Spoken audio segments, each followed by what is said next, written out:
So the question was कि what is the multiplier of 10% increment? तो सबसे पहले तुम्हें ये तो पता ही है कि anything which is being represented in percentage can also be represented in fraction. ठीक है, तो 10% कितना फ्रैक्शनल पार्ट होता है बोलो? 1/10. 1/10. 1/10. तो अगर आप किसी नंबर में उसका 1/10 बढ़ाना चाहते हो, जैसे 1 है तो 1/10 अगर बढ़ाओगे तो 1 + 1/10 लिखेंगे, तो what it will be? 11/10. Yes, sir. और you can also think in a way कि अगर एक नंबर p है, p में p का 1/10 बढ़ा रहे हैं, p/10, तो ये बेसिकली 11/10 p हो जाएगा ना? Yes, Yes, sir. sir. अच्छा, और we could have also think in a way कि अगर कोई क्वांटिटी 10% से बढ़ती है, यानी इनिशियल क्वांटिटी 100 है तो वो 10 से बढ़ेगी तो बेसिकली 110 हो जाएगी। तो 10% का इंक्रीमेंट मतलब कि 110% हो जाना। ये समझ में आया तुम्हें? Yes. Anything which increased by 10% that actually became 110%. P when increased by 10%, it became 110% of itself. ये बिल्कुल समझ में आया? बोलो। Yes, Yes. sir. तो अगर P में 10% बढ़ाना है, we want to increase the 10% in P, 10% of P, ये कितना हो जाएगा? 110% of P, which will be P into 110/100. और फिर आप इसको रिड्यूस करके P into 11/10 कर सकते हो, नहीं? बोलो नक्षत्र, तुम्हारा ही डाउट था ना ये? Yes, sir. Yes, sir. Are you getting कि क्या है ये, कहाँ से ये 11/10 आ रहा है? Yes, sir. और इसको पॉइंट में अगर लिखना है तो it will B 1.1 into P। ठीक है? Yes, sir. तो अब अगर किसी भी परसेंटेज की हम बात करें, परसेंटेज चेंज की, तो वो उसका मल्टीप्लायर हो सकता है, परसेंटेज चेंज का मल्टीप्लायर।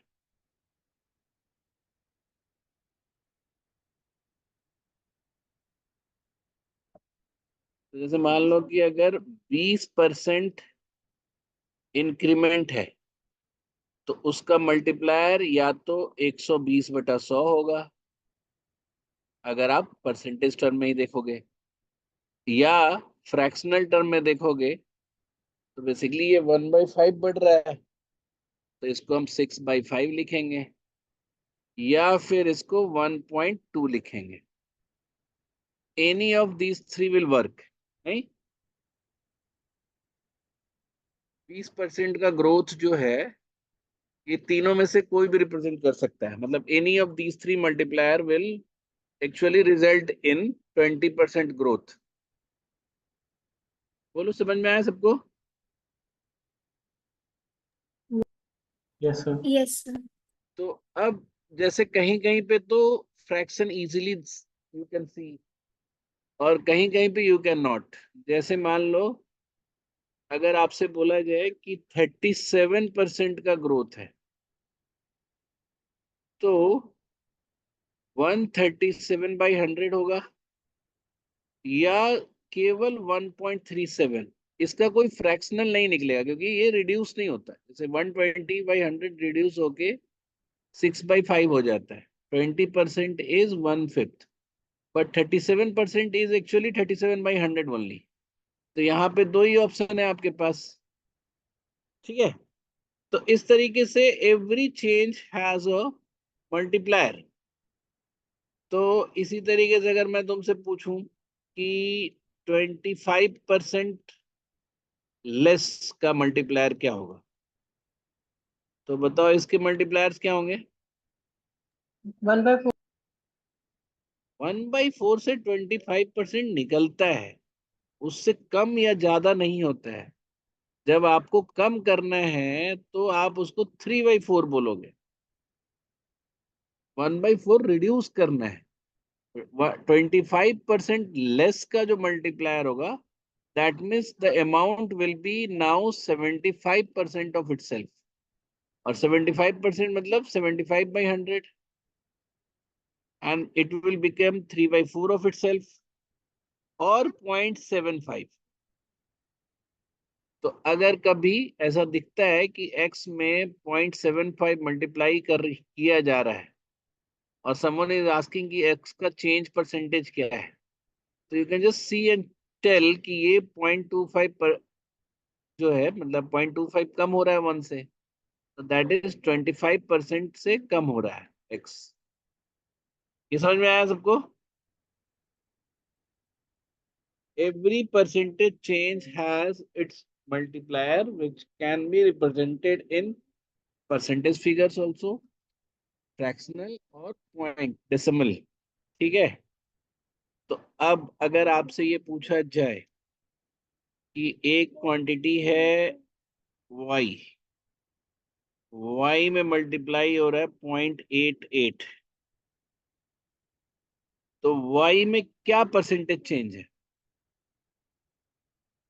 परसेंटेज चेंज क्या है, y2, y2, y2.88y, इसमें परसेंटेज चेंज क्या है। 12% डिक्रीज। यस, 12% का ये डिक्रीज है, क्योंकि ये क्या हो जा रहा है, ये 88% ऑफ इट सेल्फ हो जा रहा है, y इंटू 88/100। तो ये 88% हो जा रहा है, मतलब कि 12% का डिक्रीज हुआ, ठीक है। तो अब अगर मान लो कि अगर एक क्वेश्चन तुमसे पूछा जाए कि एक फ्रैक्शन है, let's say there is a fraction,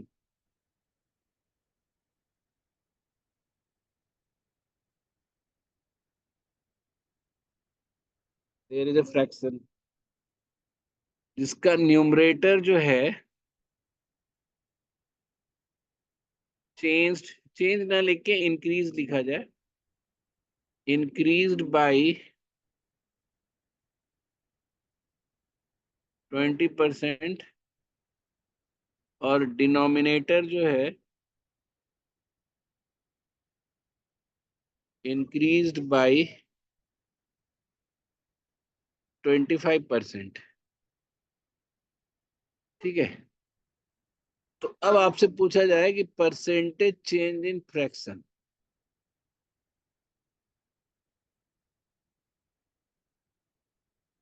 क्या होगा। अब ये question may be nightmare for many people, but आप इसको बहुत इजीली कैलकुलेट कर सकते हो। आप एक फ्रैक्शन ले लो कोई भी, x/y, जिसका एक न्यूमरेटर भी है और एक डिनोमिनेटर भी है, एंड इसके चेंज को एकोमोडेट करो इसमें। तो न्यूमरेटर जो है वो इंक्रीज हो जा रहा है 20% से, तो 20% ग्रोथ का मल्टीप्लायर क्या होगा, एनीवन। 20% ग्रोथ का मल्टीप्लायर क्या होगा। 6/5. 6/5. यस, अच्छा। अब y में चेंज हो रहा है, 25% ग्रोथ हुआ डिनोमिनेटर में, तो 25% चेंज का मल्टीप्लायर क्या होगा। चेंज नहीं, 25% इंक्रीमेंट का, 25% के इंक्रीमेंट का मल्टीप्लायर क्या होगा। 5/4. यस, 25% मतलब 1/4, तो 25% चेंज का मल्टीप्लायर 5/4। अब मैं क्या करूंगा कि x बाई वाई को इंटैक्ट रखूंगा, मतलब आई विल नॉट चेंज, क्योंकि मेरा यहाँ फ्रैक्शन ये था, तो I will keep the fraction intact, और बाकी सारे जो कांस्टेंट्स हैं उसको एक साथ मर्ज कर दूंगा। तो ये बेसिकली हो गया 6/5 इंटू 4/5। तो हुआ क्या आपका कि x बाई वाई में ये मल्टीप्लाई हो गया 24/25। अब मुझे बताओ कि ये फ्रैक्शन जो है उसमें कम हुआ कि ज्यादा? पहले था वो x/y, now it became 24 by 5 x/y। तो कम हुआ कि ज्यादा हुआ? कम हुआ सर। कम हुआ कितने से? 1/25। 1/25 से। And which is in percentage, percentage में वो कितना बताएंगे? 4% रिडक्शन। 4%। यस, फ्रैक्शन जो है रिड्यूस्ड बाय 4%। ठीक है। अब इसी तरह के क्वेश्चंस एक दो और देखो। जैसे ये तो कहीं पे भी आपको क्या करना है कि इनिशियल वाली क्वांटिटी जो है वो इंटैक्ट रखती है। जैसे अगर कोई बोलता है कि in a rectangle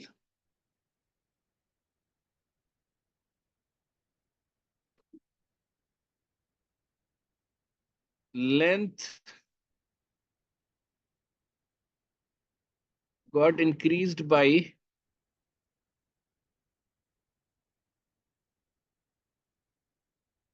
25% and width got decreased by 40%। तो change, percentage change in area, what will be percentage change in area? ठीक है, if they are asking this, तो हम फिर से वही करेंगे।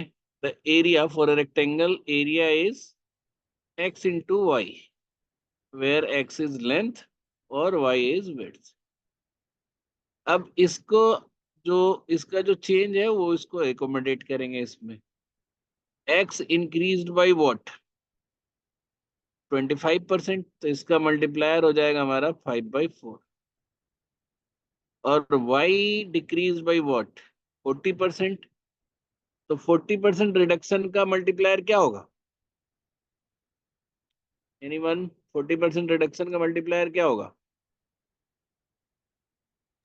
3/5। गुड सालो गुड, 3/5। कल कल हम लोग कल की क्लास में कैट का डिस्कस कर लेंगे। कैट का फॉर्म सबको भरना है, जिसको इसको भी भरना है।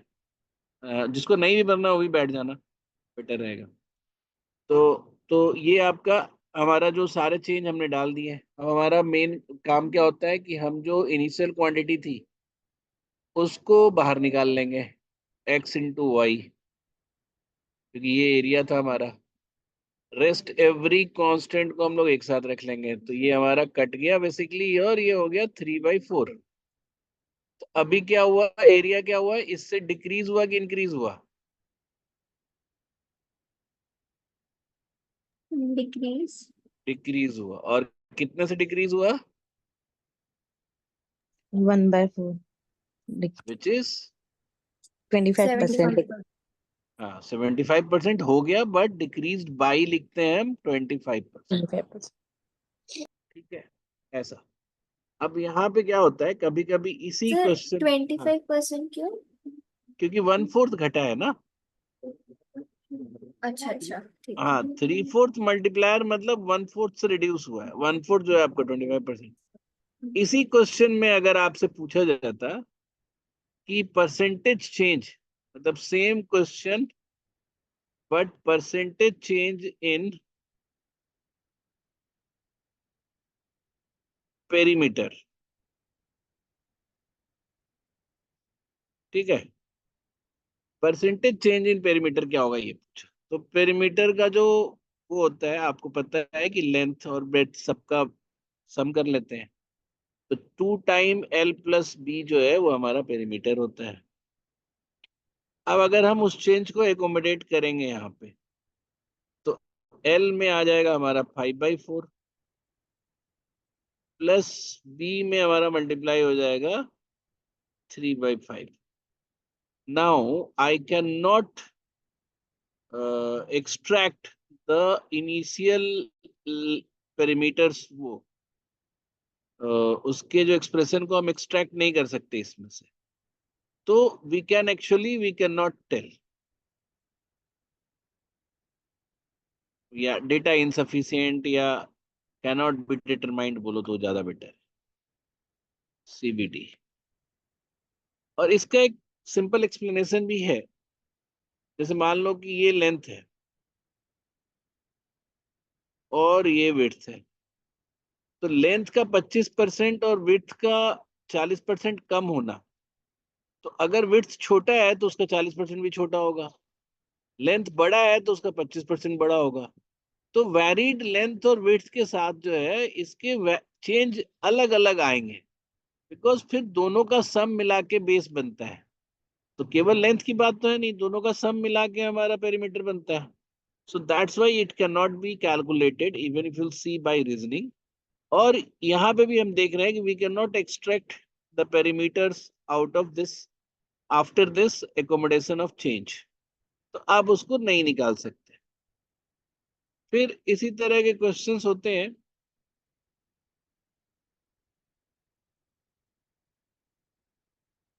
इसी तरह के क्वेश्चंस होते हैं, जैसे मान लो ऐसा हो कि there are two variable, let's say variable 1 और variable 2, but the multiplication of that variable is constant.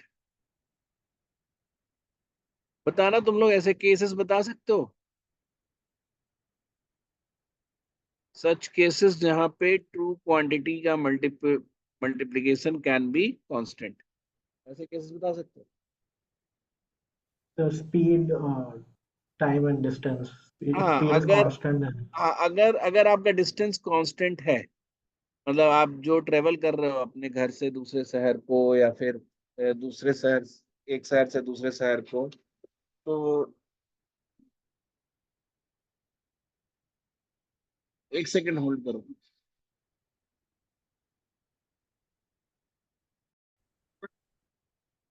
अगर आपका डिस्टेंस फिक्स है तो स्पीड इनटू टाइम, दो ऐसे वेरिएबल हैं। अगर आपको जल्दी पहुंचना है तो आपको स्पीड बढ़ाना पड़ेगा, अगर आप स्पीड कम करोगे तो विल बी रीचिंग लेट। तो ये आपस में ये चेंज होगा। तो ऐसे ऐसे सिचुएशंस में और कोई बताओ पहले, और सारे डिफरेंट ये देख लिया जाए तुम लोगों को जो भी आइडिया है इस तरह के दूसरे सिचुएशंस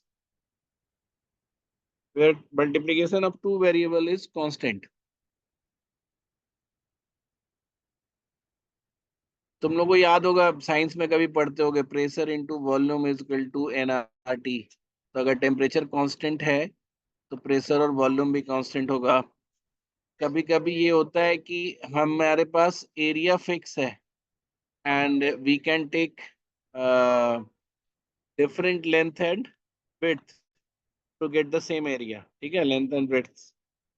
फिर कभी कभी ऐसा होता है कि रेवेन्यू जो है वो सेम रखना होता है, एंड प्राइस एंड क्वांटिटी, मतलब जिस प्राइस पे आप बेच रहे हो और कितनी क्वांटिटी बेच रहे हो, इनका मल्टीप्लिकेशन फिक्स रखना है रेवेन्यू को कांस्टेंट रखना चाहते हो तो। और फिर इसके बाद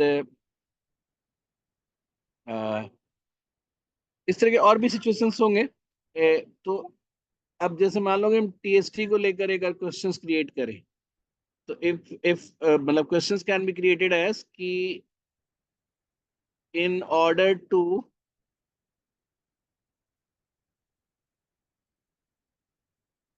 save 20% time, by what percent should speed increased. ठीक है, तो अगर ये बोलता है, क्या जा रहा हूँ। अगर ये बोलता है कि मतलब इसमें समझने वाली बात है, बिकॉज एवरी मतलब इसके 10 से ज्यादा वेरिएशंस हो सकते हैं इसी क्वेश्चंस के। तो यहाँ पे तो स्ट्रेट फॉरवर्ड लिखा हुआ है कि आपको टाइम 20% सेव करना है, तो कितना परसेंट इंक्रीज किया जाए वेलोसिटी में। तो अगर मान लो कि हमारा s इंटू टी डिस्टेंस है, तो टाइम अगर आपको 20% सेव करना है, तो आप टी में मल्टीप्लाई क्या करना चाहते हो, बेसिकली 4/5, क्योंकि टाइम का चेंज जो है वहां पे आपको 20% सेव करना है। ये सबको समझ में आ रहा है why we multiplied 4/5 in T? Yes, sir. ठीक है, तो अब टू कंपनसेट दिस, क्योंकि डी तो एस इंटू टी के ही बराबर है, तो हमें जो भी चेंज हमने यहाँ पे इंट्रोड्यूस किया है उसको कंपनसेट करना है, सो दैट वो कैंसिल आउट हो जाए। तो एस में हमें क्या मल्टीप्लाई करना पड़ेगा, 5/4. 5/4, so that it can get cancelled. And the moment you saw कि s में 5/4 का चेंज हुआ है, तो 5/4 का चेंज का मतलब क्या हुआ कि स्पीड इज इंक्रीज्ड बाय कितना, 25%। हाँ 25%। हाँ, तो अब इस क्वेश्चंस के इतने वेरिएशंस होते हैं, और तुम देखोगे बहुत बार एग्जाम में इसी वेरिएशंस पे क्वेश्चन पूछे जाते हैं। जैसे अगर बोलता है कि नॉर्मल स्पीड से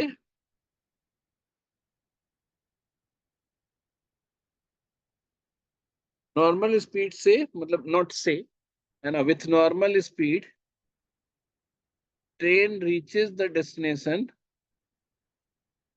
अब यहाँ ट्रेन देख के ट्रेन का क्वेश्चन नहीं है, ये जस्ट नॉर्मल टीएसडी क्वेश्चन है। Train reaches the destination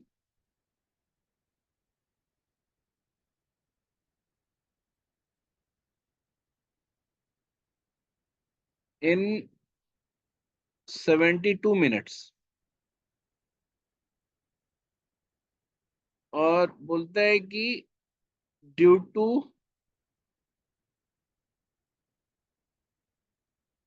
defect in engine. अब they can create any type of situation here, उससे कोई फर्क नहीं पड़ता है। डिफेक्ट है तो ऑफ कोर्स स्पीड स्लो हो जाएगा, है ना। इट रीच्ड द डेस्टिनेशन इन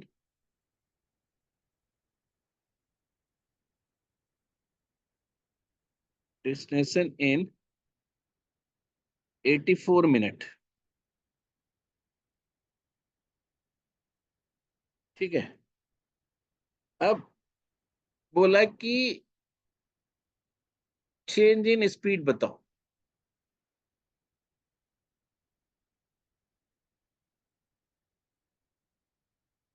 है ना, कितना परसेंट है चेंज इन स्पीड, कितना परसेंट है। तो यहाँ पे भी तुम वही देखो कि आपका s इंटू टी ये डिस्टेंस है। अब यहाँ पे परसेंटेज चेंज नहीं बोला है, but you can always find the multiplier, कि मल्टीप्लायर क्या है। तो t जो है वो 72 से 84 हो रही है, तो 72 में हम क्या मल्टीप्लाई करेंगे तो 84 बन जाएगा, बताओ। 72 में क्या मल्टीप्लाई करोगे तो 82 बन जाएगा, ये बताओ।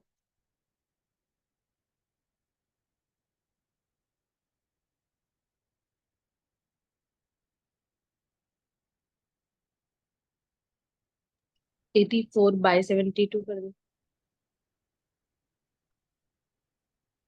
84/72 ऑफ कोर्स। अगर कुछ नहीं दिखता है तो ये कर दो, and then when you do that you will find basically कि ये 7/6 है। तो Now while do the same type of calculation here, आप टाइम में टाइम का चेंज आप एकोमोडेट करोगे तो ये 7/6 है। तो स्पीड का चेंज कितना हो जाएगा, या स्पीड का वो हमें एकोमोडेट करना होगा सो दैट डिस्टेंस सेम रहे या डिस्टेंस कांस्टेंट रहे, तो ये हो जाएगा 6/7। अब स्पीड में क्या हुआ, speed decreased bye 1/7 which is 14 2/7%। ठीक है, तो पॉइंट मेरा ये यहाँ पे कि ये जो वेरिएशन है क्वेश्चन का टीएसडी का या फिर उसका, बहुत ही फ्रीक्वेंट है। मतलब you will frequently find such questions ऊपर वाले तरीके के भी, जिसमें some calculation is there and they will change a particular quantity, और फिर उसके हिसाब से फाइनल चेंज होगा, and then you have to tell कि फाइनल चेंज परसेंटेज क्या है। और इस वाले केस में आपने क्या देखा कि जो क्वांटिटी है, जो इसको बुक्स में भी कहीं पे डाला होगा कि सिचुएशन ऑफ इनवर्स प्रोपोर्शन, तो ये इनवर्स प्रोपोर्शन का केस है। तो कभी कभी ऐसे भी बोल सकता है, मतलब टोटली अलजेब्रिक नेचर में अगर कभी पूछना हो तो ऐसे पूछ सकता है कि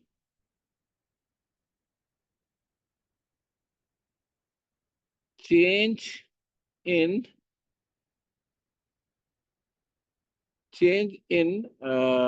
x is inversely proportional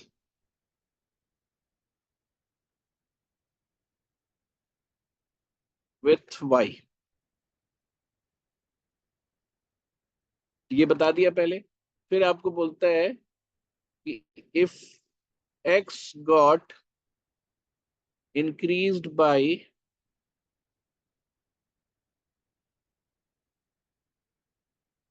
75%, then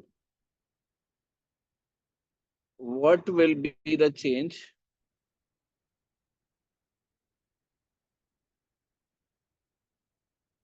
in y। तो इसमें क्या हुआ कि आपने स्टेटमेंट से ही पकड़ लिया कि x जो है y के इनवर्सली प्रोपोर्शनल है ना। Not change in x is not change in x, x is inversely proportional to y। Change होता तो अलग बात हो जाती।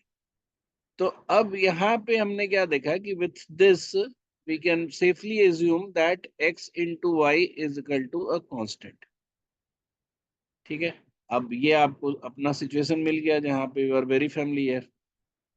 तो x का चेंज जो है वो इंक्रीज होता है 175/100।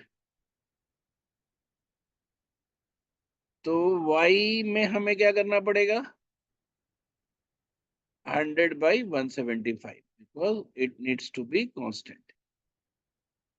तो आप अगर इसको करोगे तो it will B 4/7।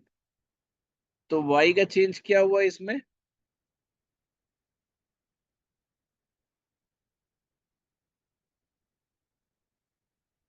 Change in y is 3/7, मतलब डिक्रीज्ड बाई 3/7, और 3/7 का फिर परसेंटेज चेंज क्या कहलाएगा, 42.6/7%। ठीक है,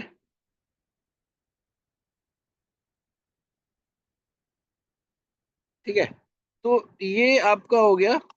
ये बेसिक है, आप बिल्कुल इसको ध्यान में रखना हमेशा कि हम मल्टीप्लायर के थ्रू चेंज या परसेंटेज चेंज को बता सकते हैं, या परसेंटेज चेंज को हम मल्टीप्लायर,